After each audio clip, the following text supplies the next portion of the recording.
Assalamualaikum warahmatullahi wabarakatuh. Waalaikumsalam warahmatullahi wabarakatuh. Mustafa Muhammad sallallahu alaihi wasallam wa dzurriyyatihi wa jami'al syuhada'i salihin dzakatul muqarrabin. Bismillahirrahmanirrahim. Sallallahu aba'ana wa umatina wa jatina wa sallallahu syayyihina. Alhamdulillah mahadina al-asqiya wa asatihim wa talamidihim wa ahli baitihim. Lillahi ta'ala lahumul fatihah. Bismillahirrahmanirrahim. Alhamdulillah rabbil alamin arrahman. Iyyaka na'budu wa iyyaka nasta'in ihdinas mustaqim. Bismillahirrahmanirrahim. Faslun fi alamati syirki.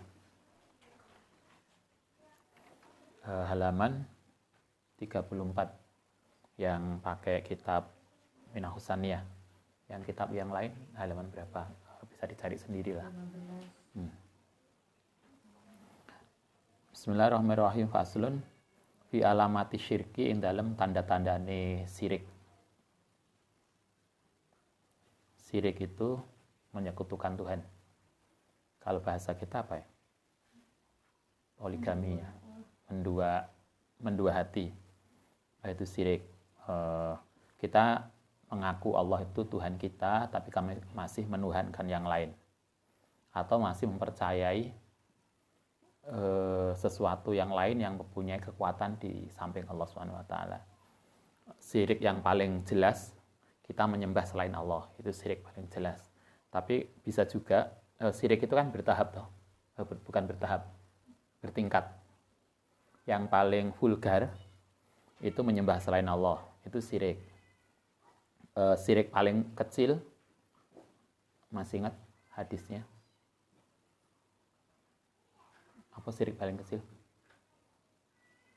Kok lali? Adalah kita beribadah untuk selain Allah. Riya. Riya itu asyirkul agor.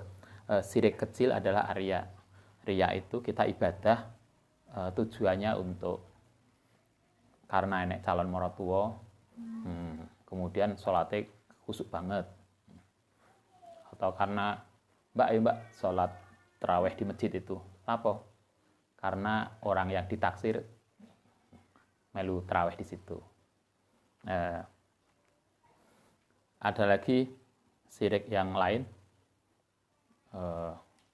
Biasanya laki-laki nggowo apa yang gini?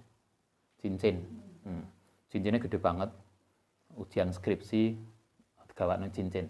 Wis pokoke didepno sing nguji, gak iso ngomong sing nguji. Nah, kita percaya bahwa cincin itu mempunyai kekuatan yang lain di selain Allah SWT. Itu bisa jadi syirik. Kita bicarakan tanda-tanda syirik. Kala ngendika sapa Allah Kanjeng Nabi, ya Ali lil kafiri, kedua orang kafir.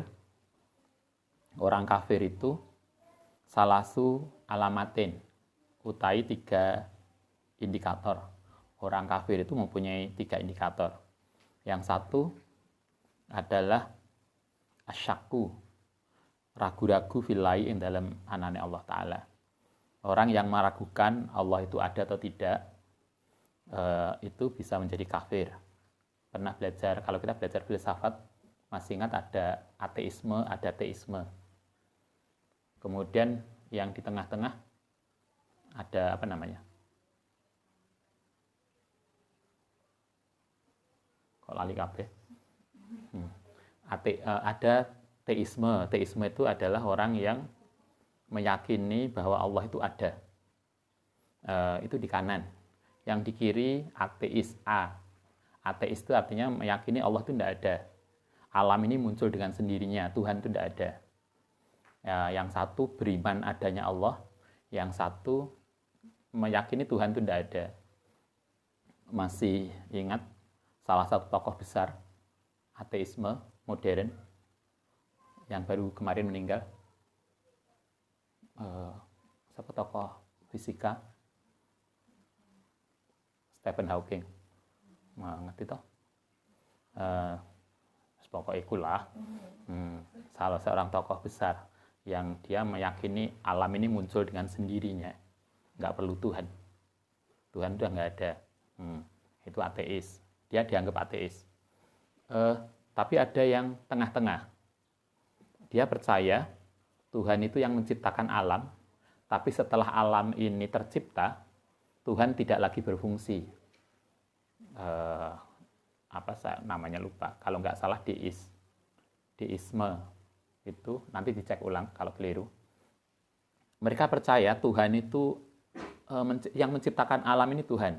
Itu mereka percaya. Tapi bagi mereka, alam ini diciptakan Tuhan dengan sedemikian hebatnya. Jadi udah hebat banget, udah fix banget. Karena itulah kemudian alam ini berjalan seperti hukum Tuhan.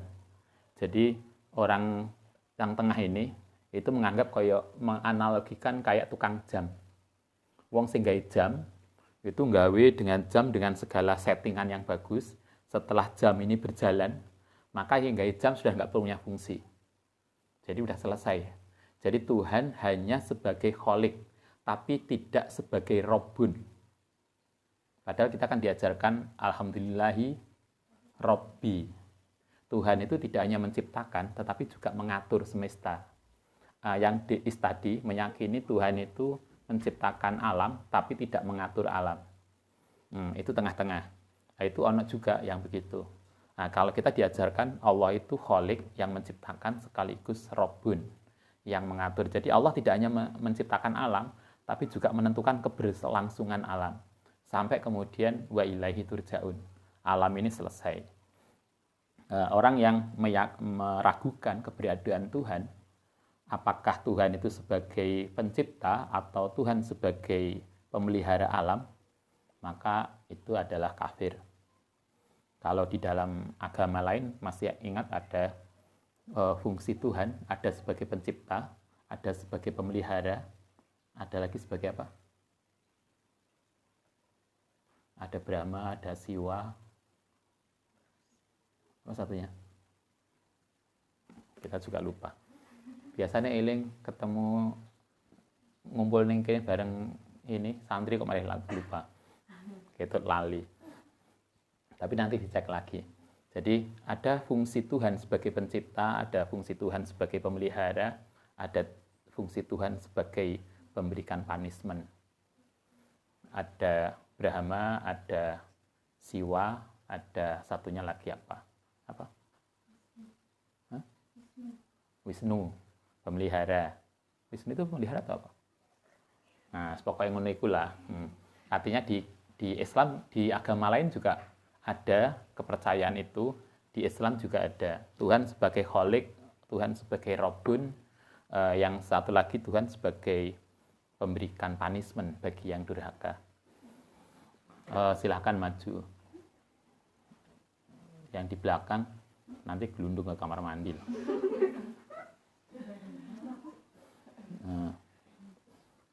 Satu sakun.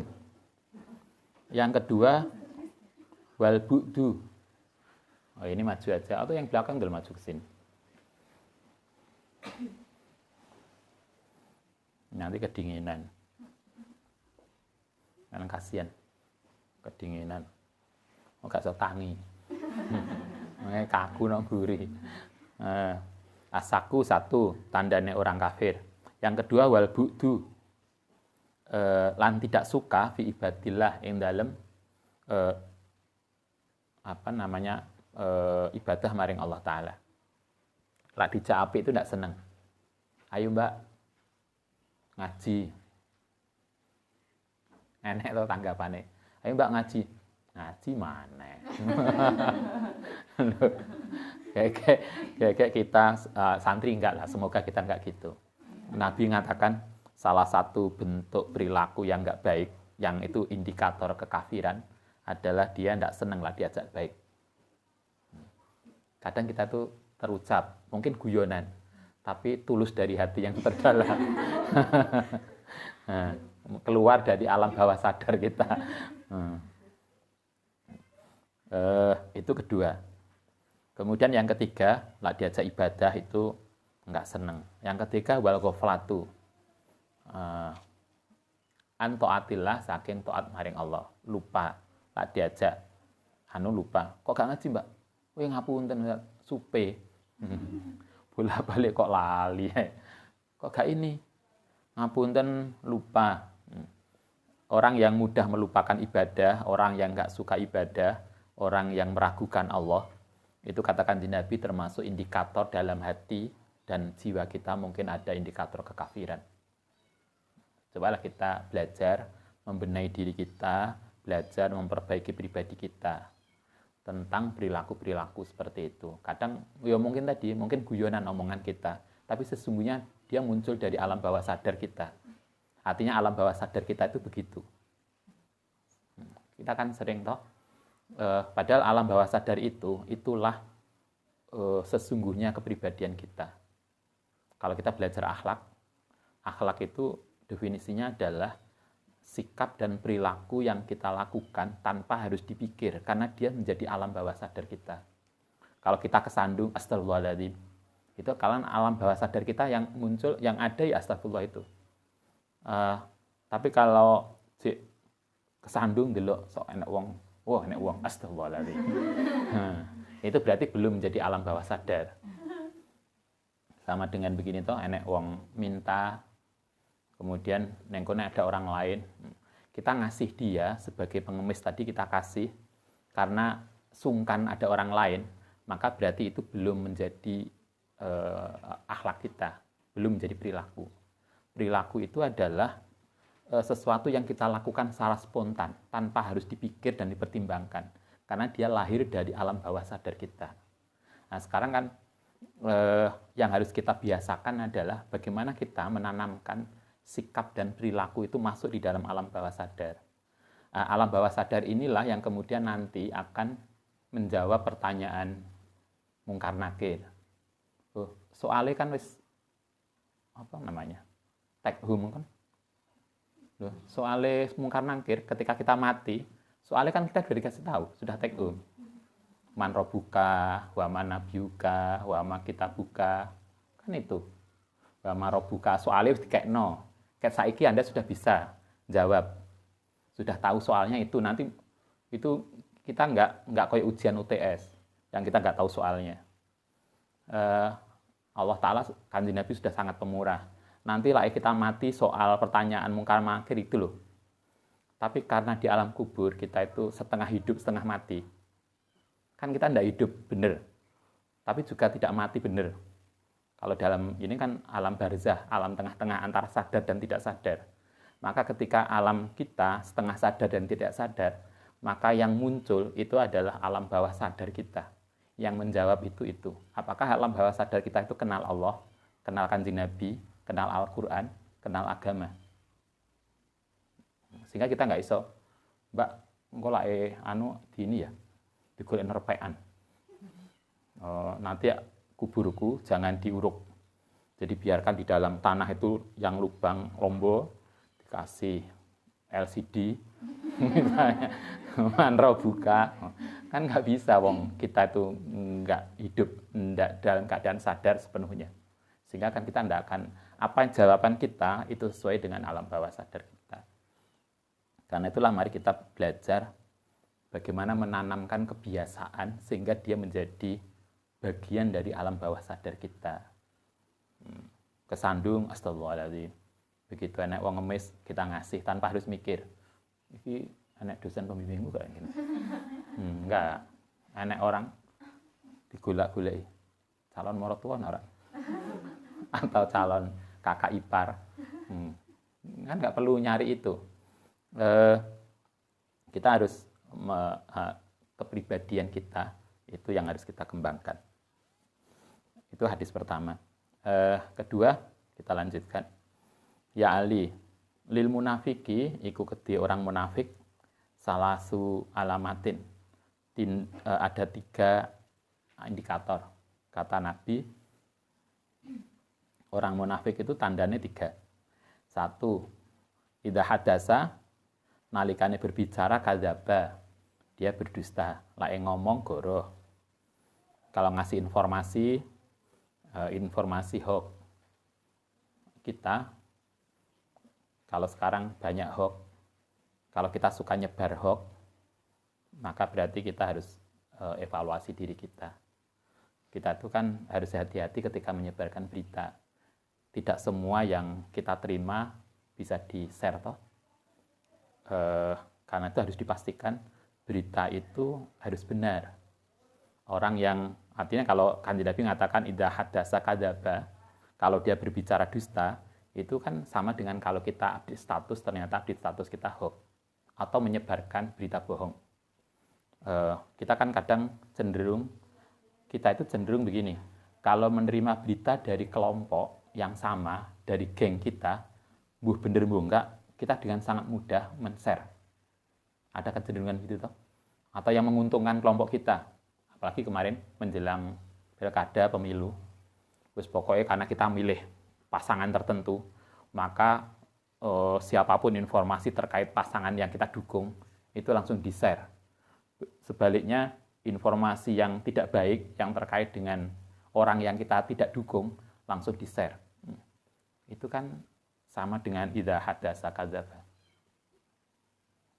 Karena itulah kita hati-hati, karena itu sering Ustaz sampaikan, mari kita belajar tidak mudah men-share informasi sebelum dipastikan itu benar.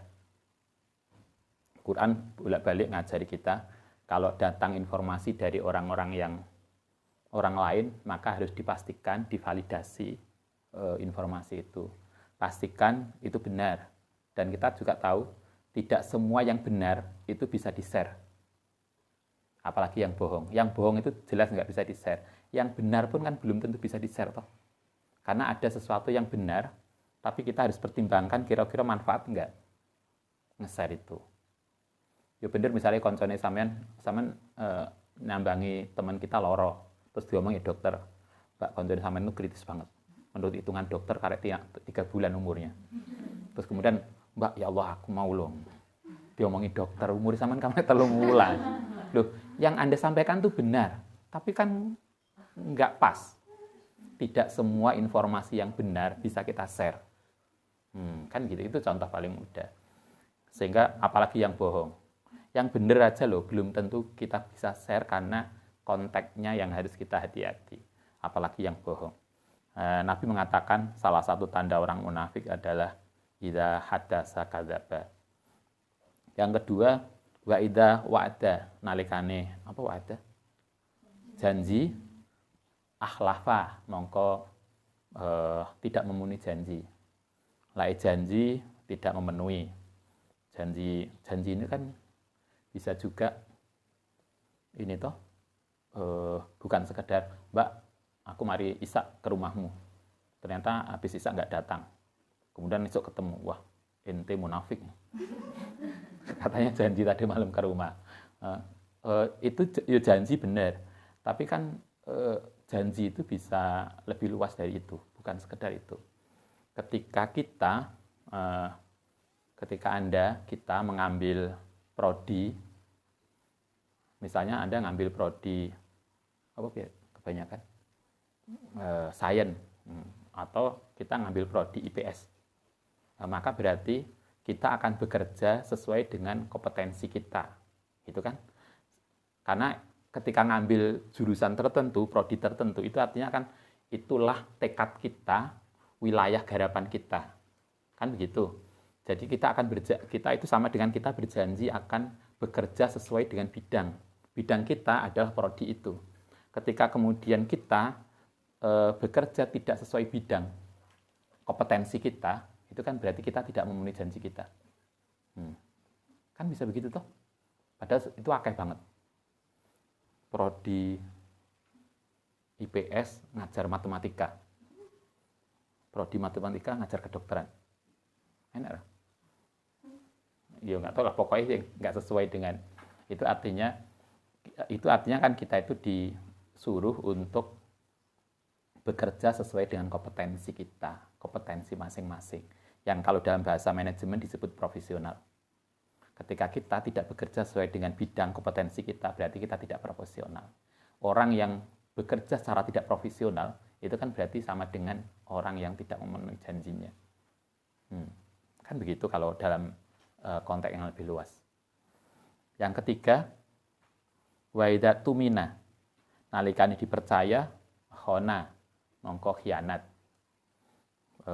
percaya itu kan bukan sekedar Mbak aku titip sepeda motor ya, kan bukan sekedar itu toh.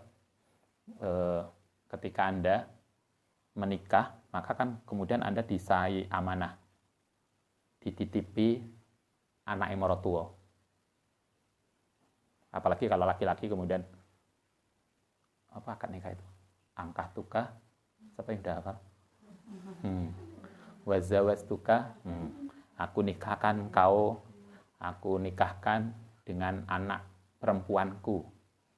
Maka bagi Anda yang di rumah yang laki-laki, ketika Anda dinikahkan oleh mertua, aku nikahkan kau dengan anak perempuanmu, dengan anak perempuanku, maka kan berarti laki-laki ini menerima amanah untuk tanggung jawab terhadap anak perempuan tadi.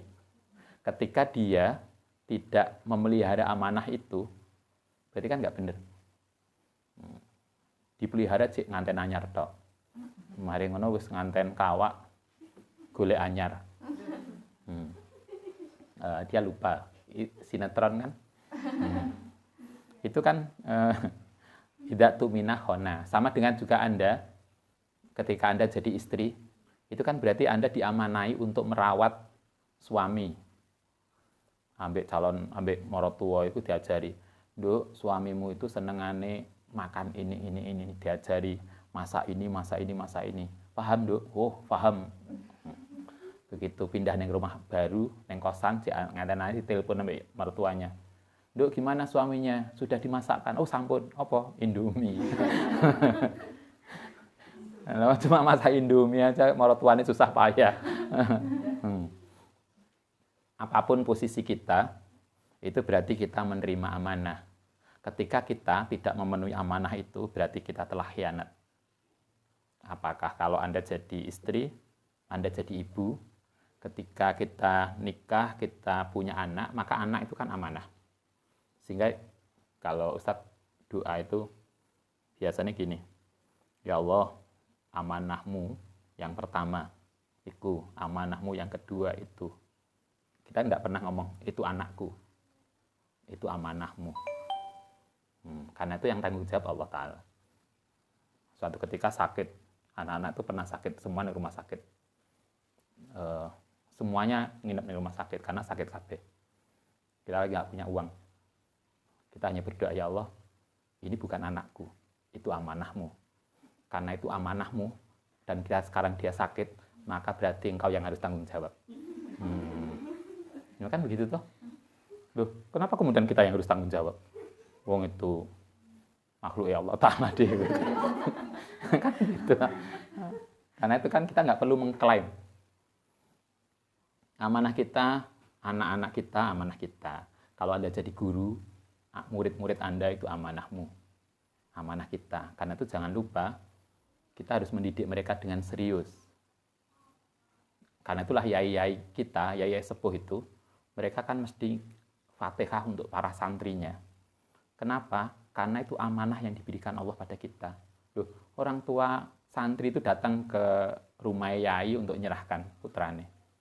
Itu kan amanah. Sehingga kalau kita, karena itulah dulu yai sepuh itu, ketika kita rame rokok haram, yai sepuh di Pondok Salaf kan, kalau mereka haram ya silahkan, tapi bagi saya, kata yai sepuh, rokok itu menjadi wajib. Loh, kok bisa wajib? Loh, karena kan saya punya diserai banyak santri. Karena saya diamanai punya santri, saya harus ngaji untuk mendidik mereka. Sementara kalau saya gak ngerokok, gak iso ngaji. Sehingga kalau ngaji harus ngerokok sedal-sedul. Karena itu rokok menjadi wajib. Karena dengan rokok itu dia bisa ngaji. Kalau gak ngerokok, gak iso ngaji. Itu kan mereka. Kayak kita ya gak ngerokok lah.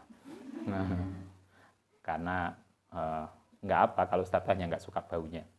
Nah, apapun kalau Anda jadi guru, Anda jadi orang tua, Anda jadi istri, Anda jadi suami, posisi apapun itu adalah amanah yang harus kita pegang. Jangan pernah khianat atas amanah yang diberikan Allah Subhanahu wa taala. Idza tuminahona. Ada tambahan bonus satu. Wala tangfa'uhu, dan tidak manfaatihu ing munafik apa mau idatun. Ini yang tambahan. Yang biasanya masyhur hadisnya kan cuma 3 itu. Idza hadasa kadzaba wa idza wada ahlafa wa idza tumina khona. Udah. Nah, ini Kanjeng Nabi mengatakan ada 3, tapi masih ada tambah 1. Wala tangfa'uhu, dan tidak memberikan manfaat hu ing munafik apa mau'idzatun. Mau'idzah. Artinya orang munafik itu biasanya kalau dikasih mau'idzah, dikasih nasihat, itu enggak mempan. Karena wis akarepe dhewe. Dia ngikuti maunya sendiri sehingga enggak mempan mau'idzah. Ya Ali, kita lanjutkan. Lil mura'i iku kedhi orang yang riya. Riya itu apa riya itu ya? Pamer. Yang riya itu beramal bukan karena Allah. Jadi maunya karena ingin popularitas. Jadi update status karena populer. Terus apa lagi? Pokoknya maunya yang populer, riya. Lil mura'i ku kedhi orang yang riya salah su alamatin utai 3 indikator. 1, kata Nabi, yutimu menyempurnakan ruku'ahu ing ruku'e wa sujudau ing sujude ma'an nasi. Satane manusa. Kata Kanjeng Nabi, wong riya itu biasanya lek salat, terus salatnya itu bersama yang lain, itu kusuk banget. Wow, Akbar. Pokoknya wis gayane mantap lah. Jadi ruku'e sempurna, sujudnya sempurna, salate suwe. Iku lae di masjid, ketemu banyak orang. Tetapi wayung kisuhu, mengurangi sapa muraihu ing salat idza shalla, nalikane salat wahdahu, dengan sendiri. Tapi lek salat sendirian, cepete minta ampun. Wis salat dhuwur, Mbak. Oh, sampun. Kok urung enek 5 menit semari. Pun hafal, Ustaz.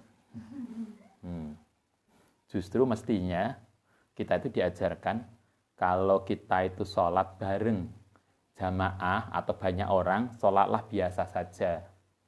Sederhana aja, biasa saja. Tapi lah pengen sholat sendiri, maka sing suwe. Jadi sholat lama itu justru ketika sendiri, bukan dibalik. Kanjeng Nabi kalau kita lihat sholatnya Nabi dalam banyak hadis, Nabi itu sholatnya kan biasa aja toh. Malah kadang cepat banget kalau krungu ada anak nangis. Ada hadisnya, masih ingat? Dulu di Bulughul Maram juga ada. Jadi suatu ketika Nabi itu jamaah, kemudian di belakang ada anak kecil nangis. Akhirnya Nabi itu mempercepat sholatnya. Karena khawatir nanti karena anaknya nangis, khawatir ibunya yang ikut jamaah itu menjadi gelisah. Akhirnya sholatnya dipercepat. Gak kalau ngimami karena hafid, ngimami Isa, Baqarah.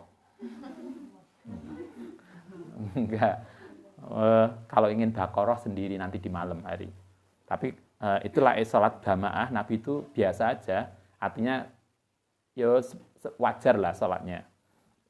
Tapi kalau beliau sholat sendiri, Anda bisa lihat di dalam Sunan Tirmidzi yang banyak hadis-hadis yang diriwayatkan oleh Sayyidah Aisyah.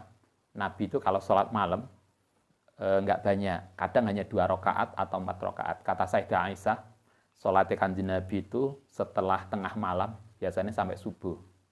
Sampai subuh itu hanya 4 rakaat.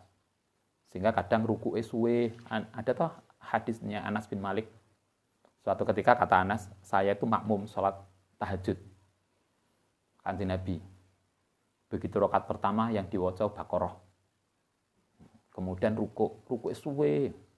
Kemudian sujud. Kata Anas, sujudnya Nabi itu lama sampai saya ketiduran. Kayak kita lah, ternyata ya podo kita. Ketiduran, Nabi itu masih sujud. Coba. Itu kan menunjukkan Nabi itu justru sholat yang lama itu ketika beliau sendiri. Nah, kita dibalik. Lah akeh wong koyo mantap. Lah dhewean neng kamar, cepet banget. Enggak, Nabi enggak begitu ngajari kita. Lah banyak orang biasa aja lah sholatnya, sederhana aja. Tapi kalau pengen suwe ketika sendiri. Nah, orang yang riya itu justru dibalik. Itu satu. Yang kedua, wayan sutu. Lan seneng sapa man lil mar'i maring seseorang alladzi yusni, yang memuji sapa mar'i ali ngatasi man. Yang kedua, kalau ada yang memuji dia, maka dia menjadi senang banget pada orang itu. Tapi dia dikritik, dia benci banget pada orang yang kritik. Padahal justru kalau kita diajarkan itu, teman itu adalah orang yang bisa mengingatkan kita ketika kita salah. Jadi teman itu bukan orang yang mesti selalu memuji. Bahwa kita itu manusiawi, butuh pujian dan senang pujian itu manusiawi. Tapi sesungguhnya yang dibutuhkan itu bukan orang yang memuji, tapi yang bisa mengkritik kita. Sama dengan kalau Anda nulis skripsi. Skripsi yang kalau teman yang baik kan gini, Mbak, tak wacane skripsimu. Video waca, aku nggak paham tuh. Maksud skripsi ini apa tuh sampean? Bulet bahasanya. Ketika teman kita mengatakan itu, justru kita menjadi senang karena dengan begitu kita tahu ada kelemahan mendasar di skripsi kita daripada dicorai pembimbing. Kan lebih baik itulah teman, bukan kok ya apa skripsiku, wah sapit tenan Mbak. Padahal orang lain nggak bisa baca. Iki apa tuh maksudnya kok bulet gak jelas subjek predikatnya. Karena ada toh kalimat skripsiku moro-moro kalimatnya rong mari titik. Iki apa tuh maksudnya iki? Atau gak nek subjeknya. Kalau saya jarang banget ngoreksi bahasanya. Saya bilang nanti lah tak koreksi bahasanya tambah suwe. Nanti gak mari-mari skripsimu. Kita mestinya justru senang pada orang yang bisa mengkritik kita, ngasih masukan. Nah, orang yang riak justru sebaliknya. Justru dia itu hanya senang kalau dia dipuji, tapi tidak senang kalau dikritik. Itu yang kedua. Wayal kuru lan zikir sapa riak Allah ing Allah fil khala ing dalam tempat rame. Lae tempat rame dia zikir, tetapi wala fil mala ora ing dalam tempat yang sepi. Lae dhewean enggak pernah zikir, sibuk gawe HP. Gua nek koncone langsung HP dilepas langsung silo madeng mulon. Ya saat kita masih di sholat di musola, isu-isu Ustaz munggah, lho sapa iki wis wudu apa urung kok silo madeng mulon. Koyoke tadi urung enek arek kok moro-moro wis silo. Ternyata yo nanti tinggal sholat metu ya. Orang yang riak biasanya zikirnya itu hanya ketika ada orang. Ketika nggak ada orang justru tidak zikir. Nah, ini kan artinya menunjukkan ada perilaku kita yang bukan untuk Allah SWT. Kalau kita itu sadar bahwa kita itu untuk Allah, ikhlas, maka yang dilihat Allahnya. Sehingga enek orang atau nggak enek orang, kita zikir. Justru kita akan menikmati keberduaan bersama Allah SWT. Sehingga malam hari itu kita menjadi lebih asik untuk sholat. Sama dengan Anda menikmati keberduaan dengan HP. Kan justru ketika enek wong akeh ning kamar kan kita nggak nyaman banget. Tapi justru wis kontene turu kabeh kita HP-an, chattingan, menikmati keberduaan dengan HP-nya. Sehingga ada toh enek teman santri, Ustaz, konco kula niku lho, lek dalu kalau malam itu wajahnya bercahaya di kemulan. Itu ora bercahaya. Itu yang kemulan tapi nggawa chattingan. Nah, artinya kita itu mestinya begitu. Jadi marilah kita rubah yang biasanya kita itu ibadah karena orang menjadi ibadah karena Allah SWT. Sehingga yang dilihat itu Allahnya, bukan orang. Sehingga dipuji orang atau tidak, kita tetap rajin ibadah karena niatnya adalah tulus pada Allah SWT. Baik, semoga bermanfaat. Kita akhiri untuk malam ini. Kita lanjutkan besok. Al-Fatihah.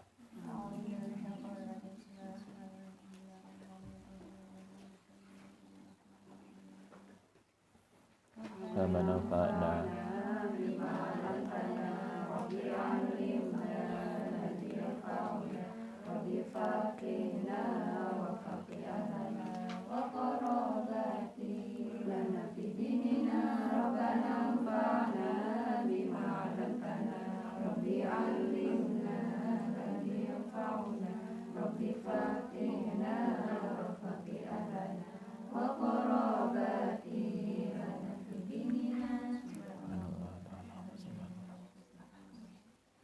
Assalamualaikum warahmatullahi wabarakatuh.